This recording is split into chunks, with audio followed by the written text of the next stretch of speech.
I can hear the artillery getting ready to fire from our left.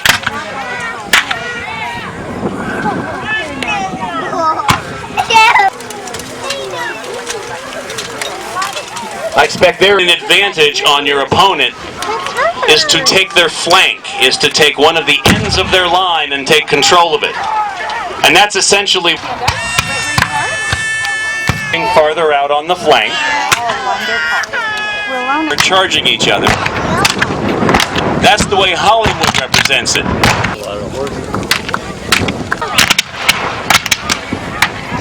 Braille arms.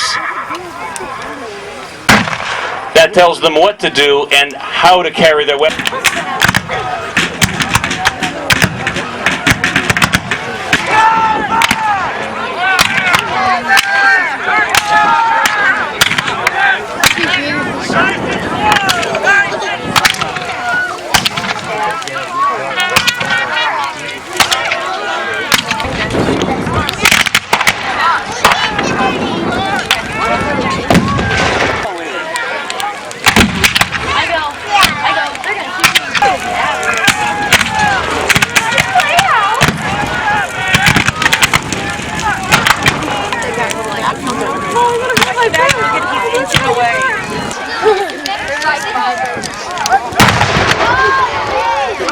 Their commanders wonder whether any further advances are, and as much as they would stand and murder each other, it's entirely possible those two individuals know each other. Most likely, they both attended West Point, and they were probably fairly close in age.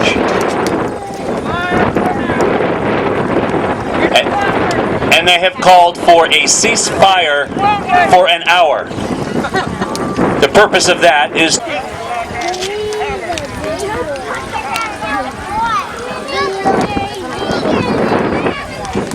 And under the ceasefire, the soldiers can safely enter the field.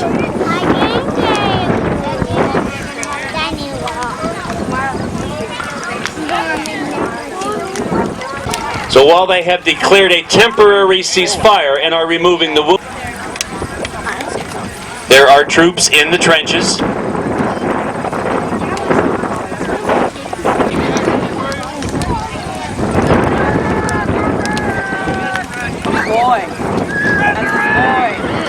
Sit and try to, just their little tie's going to move a little bit, but we'll watch it and see what happens. Do not move a lick. Hold that pose. Bobby.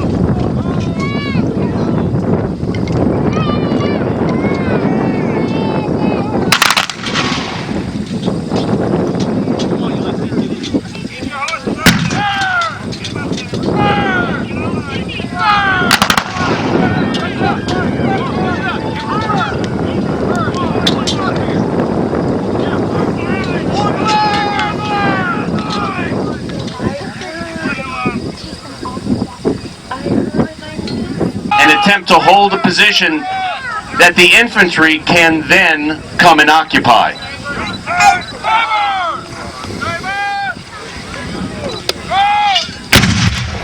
I love that thing. Yes, protect the rear.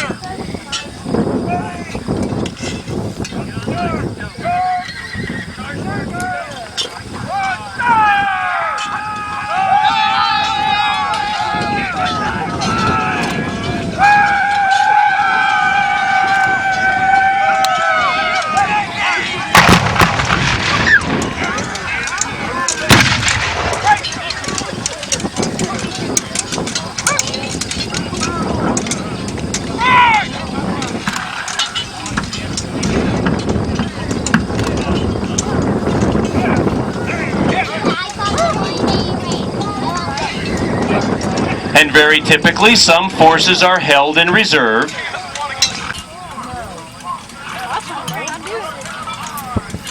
Now, no.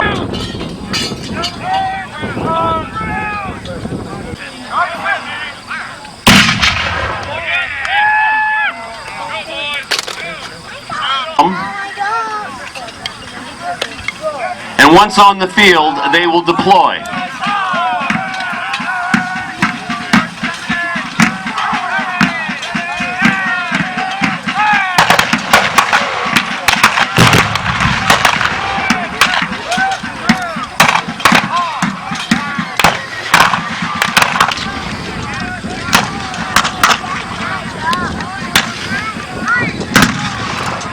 Now at this point, the Confederate cavalry is most interested in protecting the left flank of its forces.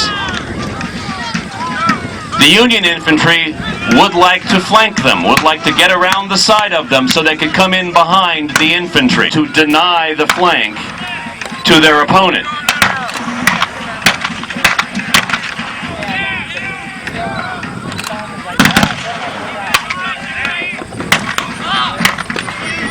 We can also see the infantry forming a battle line. One of the dumbest things a general would do. Now they are what's called advancing as skirmishers. One line leapfrogs the other line. Once the fire, they alternate their fire, so at no point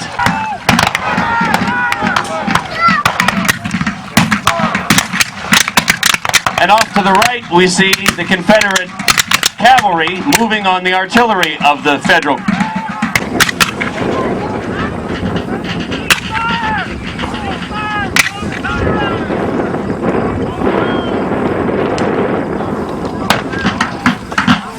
Here. Typically, the winner and loser is determined by who keeps the field.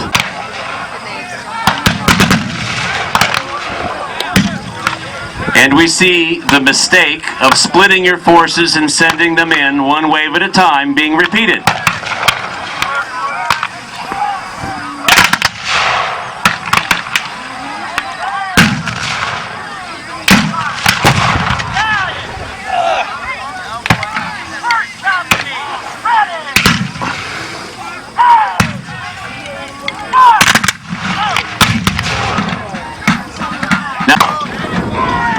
What happened after that was they invented rifling.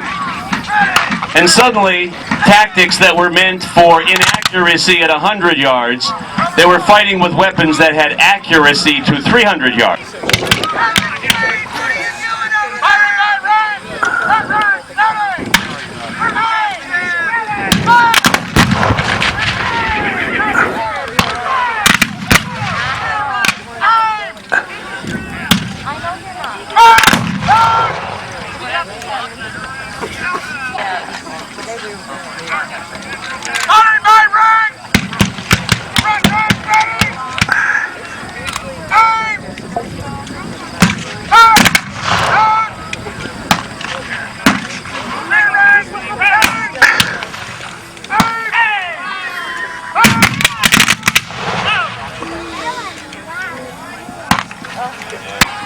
The Confederate infantry attempting to push the Federal cavalry away.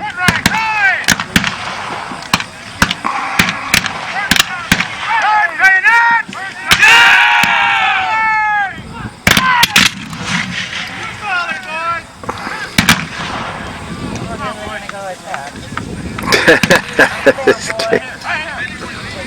You guys trying to fool.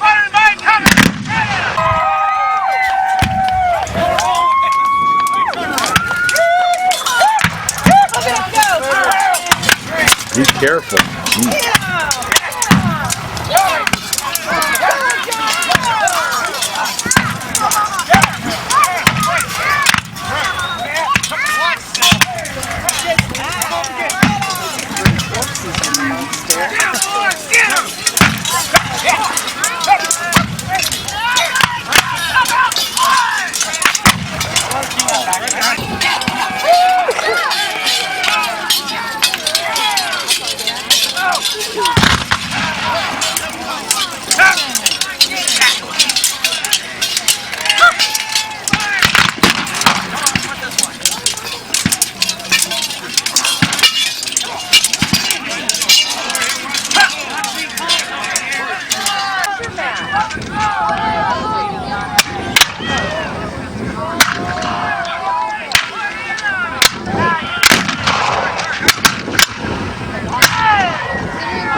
rifles to the shoulder, then he knows he's ready to move.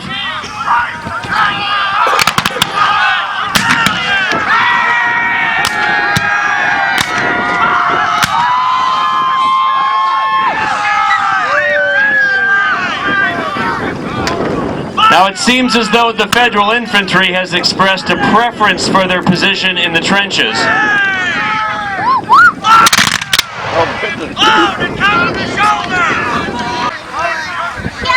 It is a nearly unanimous preference. I'd laugh.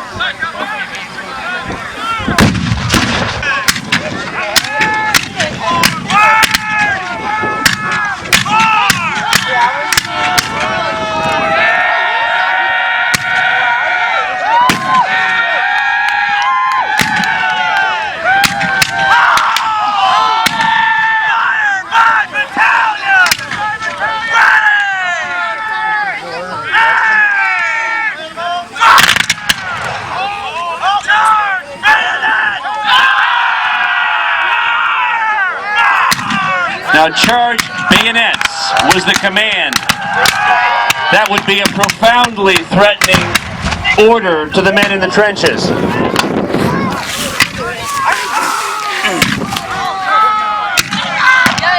Yeah, they are.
Second company, eyes left.